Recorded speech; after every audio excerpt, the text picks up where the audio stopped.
अस्सलाम वालेकुम स्टूडेंट्स। इस लेक्चर में हम वेरिएबल्स के मतलब पढ़ेंगे कि वेरिएबल्स क्या होते हैं और उनको हम क्यों इस्तेमाल करते हैं और उनको कैसे इस्तेमाल किया जाता है।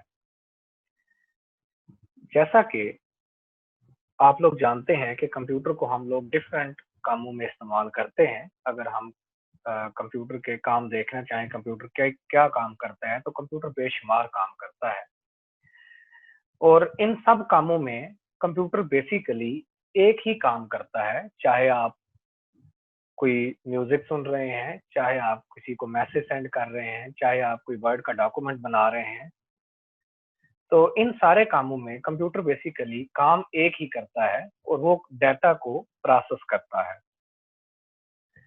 यानी कंप्यूटर का एक ही काम है और वो क्या है? डाटा को प्रोसेस करना। अब डाटा को कैसे प्रोसेस करना है, कुछ लम्हे के लिए आप लोग ह्यूमन माइंड की जरा एबिलिटी देखें कि वो काम कैसे करता है। अगर आपको कोई डाटा प्रोसेस करना है, फॉर एग्जांपल आपने प्लस करना है दो नंबर्स को, आपने 2198 और 6359 इन दो नंबर्स को आपने प्लस करना है। तो अब आप क्या करेंगे? सबसे पहले आप इन नंबर्स को अपने माइंड में स्टोर करेंगे और उसके बाद आप इन दोनों नंबर्स को ऐड करेंगे। बिल्कुल इसी तरह ही अगर कंप्यूटर ने कुछ भी डाटा प्रोसेस करना है, डाटा के ऊपर कोई भी ऑपरेशन परफॉर्म करना है, तो सबसे पहले कंप्यूटर को वो डाटा अपने पास स्टोर करना पड़ेगा मेमोरी में। अब मेमोरी में डाटा किस तरह स्टोर होना है, जैसा कि आप लोग जानते हैं कि मेमोरी हमारे पास चूंकि काफी बड़ी होती है। फॉर एग्जांपल अगर आपके पास 4 GB की रैम है, तो 4 GB रैम के अंदर तकरीबन 4 बिलियन बाइट्स डाटा जो है वो आपका स्टोर होता है। तो अब मेमोरी आपके पास बहुत बड़ी है, जबकि आपने अगर डाटा को स्टोर करना है तो वो डाटा आपका तो बहुत छोटा सा डाटा होगा। सपोज कोई आपने किसी के मार्क्स स्टोर करने हैं, अब आपने मेमोरी में वो मार्क्स स्टोर किए और जब आपने उस मेमोरी अब चूंकि बहुत बड़ी है, तो अब आप उस उन सब बाइट्स में से यानी 4 बिलियन बाइट्स में से अपने मार्क्स आपने एक्सेस करने हैं, तो आप कैसे एक्सेस करेंगे? इसकी एग्जांपल हम लेते हैं। सपोज आपको मैं एक टास्क देता हूं, फॉर एग्जांपल मैं आपको कहता हूं कि आपने लाहौर से एक लैपटॉप या मोबाइल लेके आना है। तो अब आप सोचें कि आप क्या ये टास्क पूरा कर सकते हैं? तो आप में बहुत से लोगों का आंसर होगा कि यस, हम कर सकते हैं, लेकिन उनको मैंने ये तो बताया ही नहीं कि लाहौर में कहाँ से लैपटॉप लेके आना है या कहाँ से मोबाइल लेके आना है। तो लाहौर तो अब चूंकि बहुत बड़ा सिटी है, तो अब जहां से उन्होंने लैपटॉप या मोबाइल लेना है, उस जगह का मुझे एड्रेस बताना पड़ेगा। बिल्कुल इसी तरह ही जब हम कंप्यूटर के अंदर डाटा एक्सेस करते हैं, तो हमें उस डाटा का मेमोरी एड्रेस बताना पड़ता है कि वो डाटा किस जगह पे स्टोर है। अब हमने डाटा, जैसे कि मैंने कहा कि मेमोरी एड्रेस हमें बताना पड़ता है कि किस जगह पे डाटा हमारा स्टोर है। और मेमोरी एड्रेस जो होता है ये बेसिकली न्यूमेरिक्स की फॉर्म में होता है। और अगर तो हमने कोई एक दो डाटा आइटम अगर हमने स्टोर किया है, तो उसका एड्रेस हम याद रख लेते हैं कि फलां मेमोरी लोकेशन में ये डाटा स्टोर है। जैसा कि आप सब जानते हैं कि कंप्यूटर की मेमोरी में हर मेमोरी सेल का एक यूनिक एड्रेस होता है और हम जब भी उस सेल के कंटेंट को हमने एक्सेस करना होता है, यानी उस सेल में पड़े डाटा को हमने एक्सेस करना होता है, तो हम उसके मेमोरी एड्रेस से उसको एक्सेस करते हैं। तो अब अगर आपने एक या दो चीज एक्सेस करनी है, तो आप उनके एड्रेस याद रख लेंगे। लेकिन अगर आपके पास ज्यादा डाटा है, आपके पास 10-15 स्टूडेंट्स हैं जिनके आपने मार्क्स वगैरह स्टोर किए हैं या उनके रोल नंबर, एड्रेस वगैरह स्टोर किए हैं, अब आपको इतने ज्यादा डाटा आइटम्स का एड्रेस याद रखना पॉसिबल नहीं है। तो ह्यूमन को वैसे भी नंबर्स याद नहीं रहते। हम नंबर्स की बजाय नेम ज्यादा आसानी से याद रख लेते हैं। तो फिर हम क्या करते हैं कि उस मेमोरी लोकेशन का एड्रेस याद करने की बजाय उस मेमोरी लोकेशन को कोई नाम दे देते हैं। हम उस मेमोरी लोकेशन को कोई नाम दे देते हैं। तो जब हम उसको नाम देते हैं उस मेमोरी लोकेशन को, तो वो एक नाम वाली लोकेशन बन जाती है। तो वेरिएबल, और उसी लोकेशन को हम बेसिकली वेरिएबल कहते हैं। A variable is a named memory location. यानी मतलब क्या हुआ कि वेरिएबल क्या है? वेरिएबल एक मेमोरी लोकेशन है, लेकिन ये नाम वाली लोकेशन है कि जिस मेमोरी लोकेशन को हमने नाम दिया है। अब नाम याद रखना हमारे लिए आसान हो जाएगा कि फॉर एग्जांपल अगर हमने रोल नंबर 1 के मार्क्स स्टोर किए हैं, तो हम कहेंगे उसका नाम रख देते हैं मेमोरी लोकेशन का मार्क्स 1, इसी तरह मार्क्स 2। तो अब वेरिएबल के नाम जो हैं वो हमें आसानी से याद हो जाते हैं या आसानी से हम उनके जरिए काम कर सकते हैं। तो वेरिएबल क्या है? वेरिएबल एक नाम वाली लोकेशन है। अब हम एक और डेफिनेशन देखते हैं कि वेरिएबल एक नाम है जो हम स्टोरेज एरिया को प्रोवाइड करते हैं। कौन से स्टोरेज एरिया को? जिस स्टोरेज एरिया में हमने अपने प्रोग्राम का डाटा स्टोर किया है, तो उस स्टोरेज को हम कोई नाम दे देते हैं ताकि हम उस नाम से उस एरिया को, उस लोकेशन को यूज कर सकें।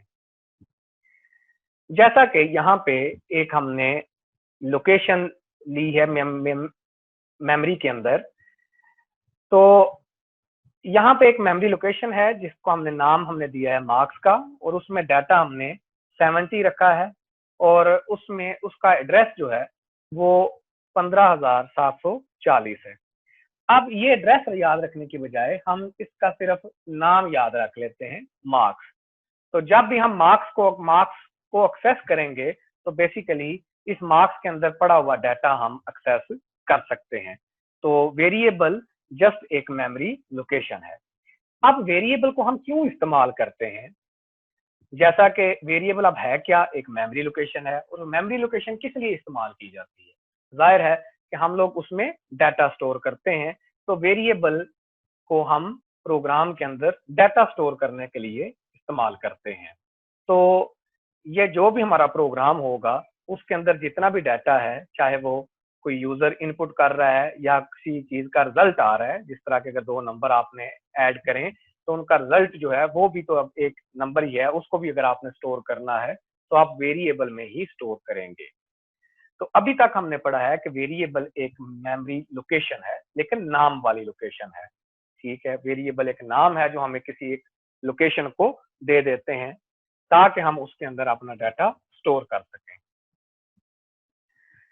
वेरिएबल की वैल्यू हम लोग चेंज कर सकते हैं। वेरिएबल में हम जो मर्जी वैल्यू रखते हैं, लेकिन इसका नाम चेंज नहीं हो सकता। फॉर एग्जाम्पल जैसे मार्क्स मैंने लिखा है, तो अब मार्क्स का जो नेम है ये चेंज नहीं हो सकता। अब एक दफा जो मैंने रख दिया नाम, अब वही आगे यूज होगा। ये नहीं मैं कर सकता कि मार्क्स को अब मैं मार्क्स 3 कर दूं।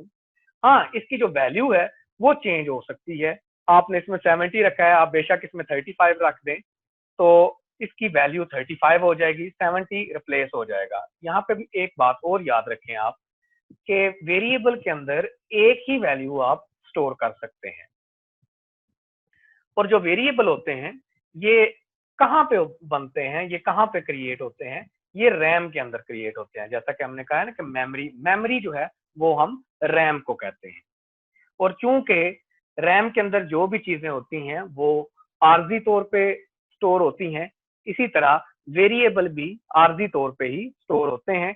और जब तक आपका प्रोग्राम चलता रहता है, तो ये मेमोरी लोकेशन जो है उन वेरिएबल्स को असाइन हो जाती हैं, उस प्रोग्राम को असाइन हो जाती हैं। और जैसे ही प्रोग्राम खत्म होता है, तो ये वेरिएबल्स भी खुद ब खुद खत्म हो जाते हैं। तो यहां तक हमने वेरिएबल के बारे में पढ़ा कि वेरिएबल क्या होता है। अब यहाँ पे अब हम नेक्स्ट वेरिएबल को हमने इस्तेमाल कैसे करना है, तो उस कंसेप्ट का नाम है वेरिएबल डिक्लेरेशन। सबसे पहले हम वेरिएबल का नाम और उसकी डाटा टाइप स्पेसिफाई करेंगे, और ये जो प्रोसेस है इसको हम वेरिएबल डेक्लारेशन कहते हैं। हमने पहले पढ़ा कि वेरिएबल क्या होता है, तो हमने पढ़ा कि एक मेमोरी लोकेशन है। फिर हमने देखा कि इसको क्यों यूज करना है, तो हमने कहा है कि हमने इसको डाटा स्टोर करने के लिए इस्तेमाल करते हैं। अब नेक्स्ट है कि डाटा, ये जो वेरिएबल है हमने किस तरह इस्तेमाल करना है। तो वेरिएबल को इस्तेमाल करने से पहले हमें उस वेरिएबल को डिक्लेयर करना पड़ता है। अब डिक्लेयर करने का मतलब क्या है? डिक्लेयर करने के दौरान हम दो चीजें स्पेसिफाई करते हैं। एक वेरिएबल का नाम स्पेसिफाई करते हैं और एक वेरिएबल की टाइप स्पेसिफाई करते हैं। अब हर वेरिएबल की एक स्पेसिफिक टाइप होती है। टाइप से यहाँ पे मुराद ये है कि आप किस किस्म का डाटा उस वेरिएबल के अंदर स्टोर करना चाहते हैं। बेसिकली जब आप कहीं पे रेस्टोरेंट में आप किसी किस्म की रिजर्वेशन करवाते हैं, तो आपको बताना पड़ता है कि आप इतने लोग खाना खाएंगे, ताकि उस लिहाज से वो सीट्स रिजर्व कर दें। इसी तरह कंप्यूटर के अंदर जब हमने डाटा स्टोर करना है, तो अब हमें पहले कंपाइलर को कंप्यूटर को बताना पड़ता है कि वो कितनी स्पेस रिजर्व करे, यानी, और ये स्पेस डिपेंड करती है कितना कौन सा डाटा आप उस वेरिएबल के अंदर स्टोर करना चाहते हैं। तो हर वेरिएबल की एक स्पेसिफिक टाइप होती है, जो कि डिफाइन करती है कि सबसे पहले कि वेरिएबल कितनी मेमोरी लेगा, मतलब 2 बाइट लेगा, 4 बाइट लेगा, 8 बाइट लेगा, कितनी मेमोरी लेगा, यानी कितना बड़ा बॉक्स जो है वो कंपाइलर ने रिजर्व करना है। और दूसरी चीज ये बताता है, वेरिएबल की जो टाइप है ये बताती है कि किस किस्म की वैल्यूज उस मेमोरी के अंदर स्टोर होंगी, यानी नंबर स्टोर होंगे या करैक्टर स्टोर होंगे। मतलब ये है कि किस किस्म का डाटा आप उसमें स्टोर करना चाहते हैं। और तीसरी चीज ये टाइप डिफाइन करती है कि उस डाटा के ऊपर आप कौन कौन से ऑपरेशन परफॉर्म कर सकते हैं। मिसाल के तौर पे अगर आपके पास न्यूमेरिक्स का डाटा है, तो उसको आप ऐड कर सकते हैं, आप दो वैल्यूज को माइनस कर सकते हैं, मल्टीप्लाई कर सकते हैं, डिवाइड कर सकते हैं। लेकिन यहाँ पे अगर आपके पास कुछ नेम्स हैं, तो अब उनको आप मल्टीप्लाई, डिवाइड और ऐड, माइनस नहीं कर सकते, क्योंकि ये ऑपरेशन जो हैं ये सिर्फ नंबर्स के ऑपरेशन हैं। तो वेरिएबल के अंदर जो हम डाटा रखेंगे, उसकी टाइप डिफाइन करेगी कि वेरिएबल कितनी मेमोरी लेगा और उसके अंदर कौन सी वैल्यूज होंगी और कौन कौन से ऑपरेशन उस वैल्यू के ऊपर परफॉर्म किए जा सकते हैं। तो यहाँ पे दो चीजें मैंने बताई हैं। एक तो हमने कहा है कि वेरिएबल डेक्लेरेशन क्या होता है, कि डाटा टाइप स्पेसिफाई करना कि किस किस्म का, अभी थोड़ी देर बाद हम देखेंगे किस तरह ये काम करना है। तो डाटा टाइप डिफाइन करें कि किस तरह का डाटा हमने स्टोर करना है, और वेरिएबल का नाम स्पेसिफाई करें। वेरिएबल नेम आप जो मर्जी रख सकते हैं, उसके कुछ रूल्स हैं, और उन रूल्स को हम वायलेट ना करते हुए वेरिएबल का नाम जो मर्जी रख सकते हैं। एक प्रोग्राम में आप जितने मर्जी वेरिएबल इस्तेमाल कर सकते हैं, जितने मर्जी आप वेरिएबल उसमें यूज कर लें, लेकिन ये डिपेंड करता है कि आपको कितने वेरिएबल की जरूरत है।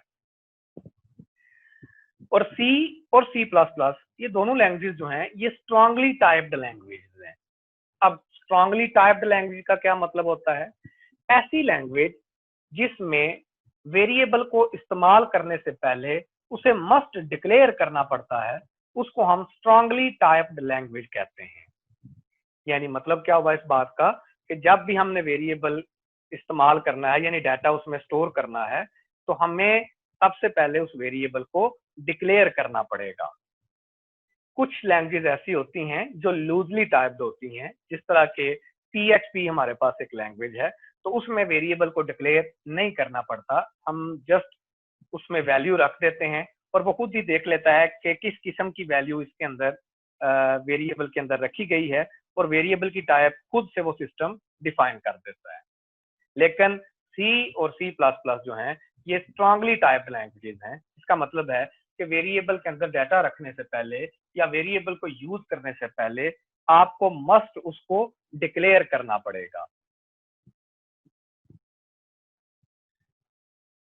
और वेरिएबल प्रोग्राम के अंदर कहीं पे भी डिक्लेयर किया जा सकता है, लेकिन शर्त ये है कि उसके यूज से पहले आपने डिक्लेयर करना है। ऐसा नहीं है कि आप वेरिएबल को यूज कर लें और बाद में डिक्लेयर करें, बल्कि जहां पे भी आपने उसको यूज करना है उससे पहले आपको डिक्लेयर करना पड़ेगा। अब वेरिएबल डिक्लेरेशन हमने देखा कि होती क्या है। अब हम देखेंगे कि वेरिएबल डिक्लेरेशन करनी क्यों है। वेरिएबल डिक्लेरेशन बेसिकली कंपाइलर को इंफॉर्मेशन प्रोवाइड करती है वेरिएबल के बारे में। अब किस किस्म की इंफॉर्मेशन? सबसे पहले तो अभी थोड़ी देर पहले हमने डाटा टाइप के बारे में थोड़ा सा पढ़ा था कि डाटा टाइप कुछ बताती है कंपाइलर को। तो वेरिएबल डिक्लेरेशन के अंदर ही चूंकि हम डाटा टाइप स्पेसिफाई करते हैं, तो डिक्लेरेशन बताती है वेरिएबल को कि उसने कितनी मेमोरी रिजर्व करनी है वेरिएबल के लिए। मिसाल के तौर पे हमारे पास डिफरेंट किस्म का डाटा होता है और उस डाटा को डिफरेंट मेमोरी रिक्वायर्ड होती है। जैसा कि अगर हमने कोई करैक्टर स्टोर करना है, मसलन ABC वगैरह आपने स्टोर करनी है, तो उसके लिए करैक्टर स्टोर करने के लिए वेरिएबल 1 बाइट लेता है। लेकिन अगर आपने कोई नंबर स्टोर करना है, यानी कोई न्यूमेरिक वैल्यू स्टोर करनी है आपने, तो न्यूमेरिक वैल्यू जो होती है वो जो ओल्ड कंपाइलर्स हैं उनमें 2 बाइट लेती है और जो न्यू कंपाइलर्स हैं उनमें 4 बाइट लेती है। तो ये मेमोरी डिपेंड करती है डाटा टाइप के ऊपर। तो डिक्लेरेशन ये बताएगी, अब क्योंकि हम डाटा डिफाइन किस पे कर रहे हैं, वो हम डिक्लेरेशन में कर रहे हैं, तो डिक्लेरेशन ये कंपाइलर को बताएगी कि उसने कितनी मेमोरी रिजर्व करनी है। अगर हमने एक दफा वेरिएबल डिक्लेयर कर दिया, तो अब उसकी डाटा टाइप उस वेरिएबल की हम प्रोग्राम के दौरान, एग्जीक्यूशन के दौरान चेंज नहीं कर सकते, ताहम उसकी वैल्यू हम चेंज कर सकते हैं। अब वेरिएबल डिक्लेरेशन करनी कैसे है? अभी तक हमने पढ़ा कि वेरिएबल क्या होता है, फिर वेरिएबल को हम क्यों यूज करते हैं, और फिर हमने पढ़ा कि वेरिएबल अब कैसे इस्तेमाल करना है, और कैसे इस्तेमाल करना है के अंदर हमने वेरिएबल डिक्लेरेशन पढ़ा कि वेरिएबल इस्तेमाल करने से पहले हमें मस्ट उसको डिक्लेयर करना पड़ता है, और ये जो हम डिक्लेयर करते हैं ये बेसिकली कंपाइलर को इंफॉर्मेशन मिल जाती है कि उसने कितनी मेमोरी रिजर्व करनी है। सबसे पहले हम डाटा टाइप लिखते हैं और फिर स्पेस दे के वेरिएबल का नाम लिखना है और उसके बाद हम टर्मिनेटर का साइन लगा देते हैं, सेमीकोलन। अब एग्जाम्पल देख लेते हैं। फॉर एग्जाम्पल आपने किसी स्टूडेंट के मार्क्स स्टोर करने हैं, तो अब मार्क्स जो हैं वो चूंकि नंबर्स होते हैं और नंबर्स के लिए हमारे पास डाटा टाइप होती है इंटीजर, और ये इंट जो है ये डाटा टाइप है। और उसके बाद वेरिएबल का नाम, अब वेरिएबल का नाम जो मर्जी आप रख दें, बेशक एम रख दें, मार्क्स रख दें, ए रख दें, लेकिन कोशिश करें कि वो नाम मीनिंगफुल हो, ताकि आपको बाद में बार बार ये ना जाके देखना पड़े कि कौन सी वैल्यू किस वेरिएबल के अंदर स्टोर की थी। बल्कि आप अगर उसको मीनिंगफुल नाम देंगे तो आपको पता होगा कि आप मार्क्स नाम दिया है तो इसके अंदर मार्क्स स्टोर हैं। अगर आपने एवीजी यानी एवरेज नाम दिया है तो इसके अंदर किसी किस्म की एवरेज स्टोर है। अगर आपने ग्रेड नाम दिया है तो उसमें किसी किस्म का ग्रेड स्टोर है। इसी तरह ये जो मार्क्स हैं ये चूंकि नंबर्स होते हैं उसके लिए इंट होता है, और अगर पॉइंट्स के साथ नंबर हूं तो उसके लिए हम फ्लोट डाटा टाइप इस्तेमाल करते हैं, और अगर पॉइंट्स के बगैर न्यूमेरिक्स हूं तो उसके लिए हम इंट डाटा टाइप इस्तेमाल करते हैं। और अगर जिस तरह ग्रेड होता है तो आप ग्रेड इस तरह आपका ABC, अब ये नंबर नहीं है, ये एक करैक्टर है, तो इसको स्टोर करने के लिए हम करैक्टर डाटा टाइप इस्तेमाल करते हैं जिसका नाम है चार। तो ये हमने पढ़ा कि वेरिएबल डिक्लेरेशन करनी कैसे है। डाटा टाइप लिखना है, उसके बाद वेरिएबल का नाम लिखना है और सेमीकोलन लगा देना है। अब जैसे ही आप ये लाइन लिखेंगे, जैसे आपने इंट मार्क्स लिखा, तो अब कंपाइलर ने क्या किया है, अगर सपोज आप कहें कि इंट यहाँ पे हमारे पास 2 बाइट लेता है यानी ओल्ड कंपाइलर के अंदर, तो अब कंपाइलर ने क्या किया है, मार्क्स के नाम से एक 2 बाइट की मेमोरी, 2 बाइट का बॉक्स रिजर्व कर दिया है मार्क्स के नाम से। अब हम इसके अंदर डाटा वगैरह अपना स्टोर कर सकते हैं। तो ये था वेरिएबल डिक्लेरेशन। नेक्स्ट है वेरिएबल इनिशियलाइजेशन।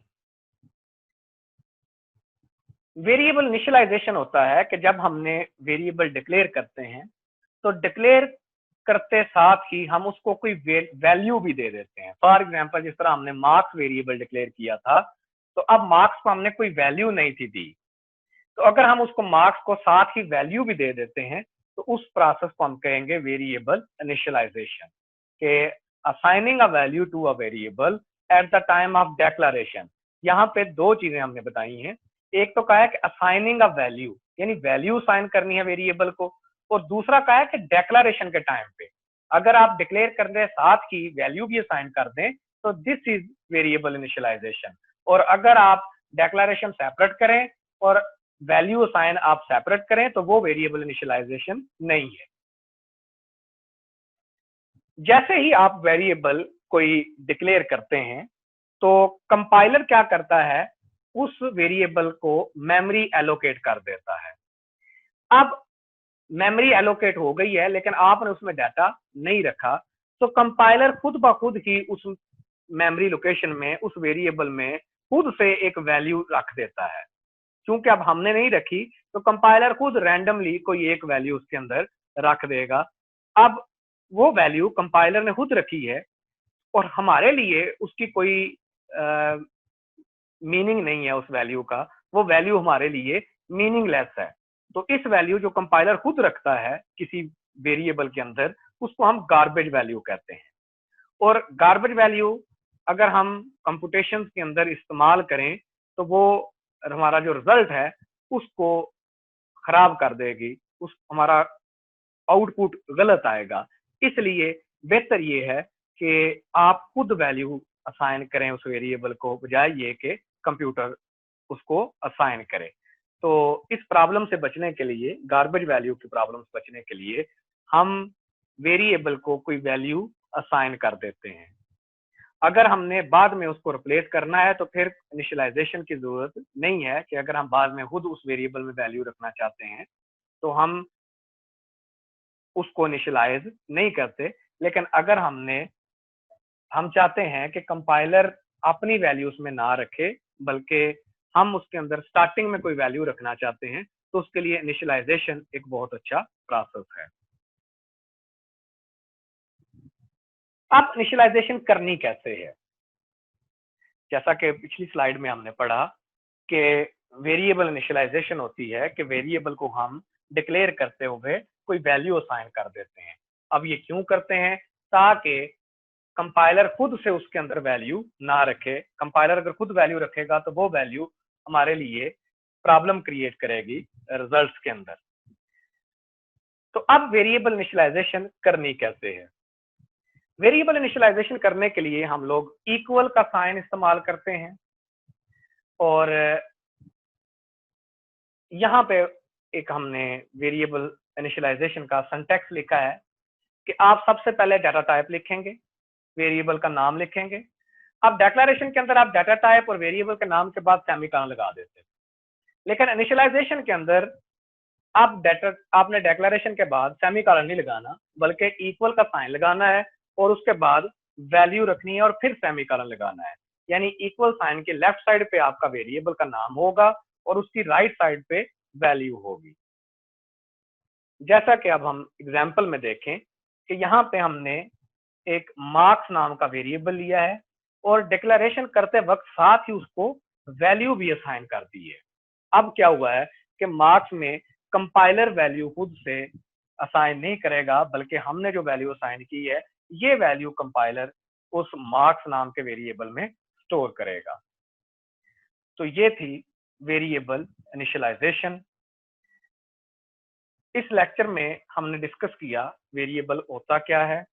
तो वेरिएबल एक मेमोरी लोकेशन है जिसमें हम डाटा स्टोर करते हैं, और वेरिएबल डाटा स्टोर करने के लिए हमें वेरिएबल को डिक्लेयर करना पड़ता है, और डिक्लेयर करते जो हम वेरिएबल करते हैं उसमें डाटा टाइप और नाम स्पेसिफाई करते हैं, जो कि कंपाइलर के लिए इंफॉर्मेशन है कि उसको कितना बड़ा बॉक्स मेमोरी का रिजर्व करना है।